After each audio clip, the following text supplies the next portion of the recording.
আন্দোলনের master mind নিয়ে আমরা বেশ আলোচনা সমালোচনা শুনেছি। সব দলই এর দাবিদার হতে চেয়েছে এবং এই আলোচনাটা আসলে শুরু হয় ডক্টর ইউনূস যখন মাহফুজ আলমকে মাস্টার মাইন্ড হিসেবে পরিচয় করিয়ে দেন, তখনই একে বের হয়ে আসে আসলে কার কি অবদান ছিল। বিশেষ করে শিবিরের যে অবদান ছিল আমরা বের হয়ে আসতে দেখলাম। তাদেরকে তারা বলল যে তারা কিভাবে কি কর্মসূচি দিয়েছে সেগুলো বলল। এনসিপি সবসময়ই দাবিদার যে তাদের মাধ্যমে গণঅভ্যুত্থান হয়েছে এবং বিশেষ করে ডক্টর ইউনূস সেটা সবসময়ই স্বীকার করেন আরকি। মানে ওদেরকে দাবিটা দিতে চান। গতবারও যেরকম আমরা দেখেছি যে মাহফুজ আলমকে সেই দাবিটা দেওয়ার চেষ্টা করেছেন। এইবারও আমরা দেখেছি যে সেরকম ২ জনকে আক্তার এবং যারাকে স্টেজে তুলে তিনি বলছেন যে এরাই মাঠে ছিল। তো আসলে কখনোই উনার মুখে আমরা ওইভাবে শুনিনি যে জনতার কথা। তো সেই ধারণাটা পাল্টে দিয়ে এবার তারেক রহমান সব বিতর্কের ঊর্ধ্বে উঠে উনি জনতার কথা বলেছেন। আসলে তো জনতাই হচ্ছে যে এর দাবিদার। তো যেই দল বা ব্যক্তি কোনো কিছু না। যদি জনতা না থাকতো তাহলে এই আন্দোলনে কেউ সফল হতে পারত না। এটাই বাস্তবতা। কিন্তু সেই বাস্তবতাকে ঘিরে আমরা দেখেছি যে বিশেষ করে ডক্টর ইউনূসের বক্তব্য থেকেই অনেকবার বিতর্কিত হয়েছে। বিশেষ করে তারপরে এনসিপির বক্তব্য থেকেই যে তারা মাঠে নেমেছে, বৈষম্য বিরোধী আন্দোলন করেছে। আন্দোলনের মধ্য দিয়ে বিভিন্ন দল তাদের পেছনের সারিতে ছিল।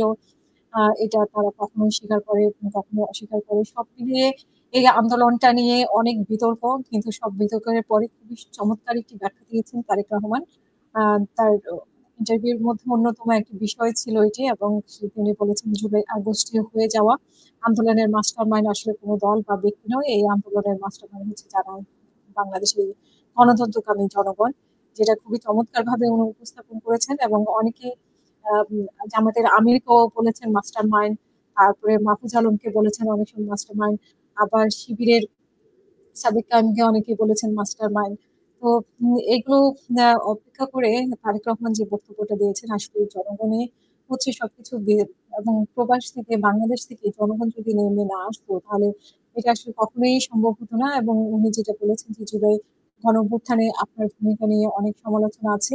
সেটা উনাকে প্রশ্ন করা হয়েছিল এবং সেটা বলা হয় যে এটা মোটামুটি সব পক্ষই স্বীকার করে যে আপনারা সক্রিয় ভূমিকায় ছিলেন। আবার আপনার দলের কোনো নেতা বা সমর্থক দ্বারা এই গণঅভ্যুত্থানের একমাত্র মাস্টারমাইন্ড হিসেবে আখ্যা দেওয়া হয়।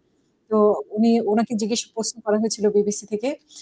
প্রশ্নের উত্তরে উনি বলেছেন যে, এই আন্দোলনের বাংলাদেশের গণতান্ত্রিক রাজনৈতিক দলগুলোর নেতাকর্মীরা এবং যেটি বিএনপি হোক বা অন্য কোনো রাজনৈতিক দল হোক, উম যারা গণতান্ত্রিক রাজনৈতিক দল, প্রত্যেকটি রাজনৈতিক দল বিভিন্নভাবে অবদান রেখেছে এবং বিভিন্নভাবে তাদের নেতাকর্মীরা নির্যাতিত হয়েছে।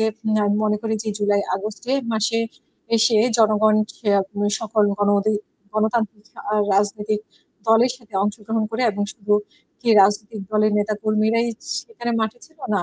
সেখানে মাদ্রাসার ছাত্ররা ছিল, আন্দোলনে গৃহিণীরা ছিল, আ গৃহিণীরাও নেমে এসেছে, মায়েরা ছিল, কৃষক, শ্রমিক, আম সিএনজি চালক, ছোট দোকান কর্মচারী, মালিক। তো এটা অবশ্য উনি ভালো বলেছেন গার্মেন্টস কর্মী তারা সবাই নেমে এসেছিল এবং দেখেছি সামরিক বাহিনীর অবসরপ্রাপ্ত কর্মচারীরাও নেমে এসেছিল।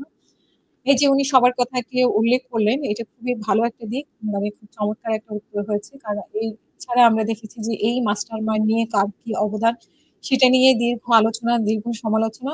এসব আলোচনা সমালোচনার পরে যে উনি যে উত্তরটা দিয়েছেন আসলেই সেটাই বাস্তবতা।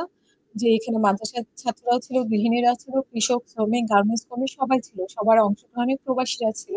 সবার অংশগ্রহণে এই আসলে আন্দোলনটা হয়েছে। তো অসংখ্য ধন্যবাদ। পরবর্তী অন্য কোনো নিয়ে আপনাদের সামনে হাজির হব। সে পর্যন্ত সবাই ভালো থাকুন।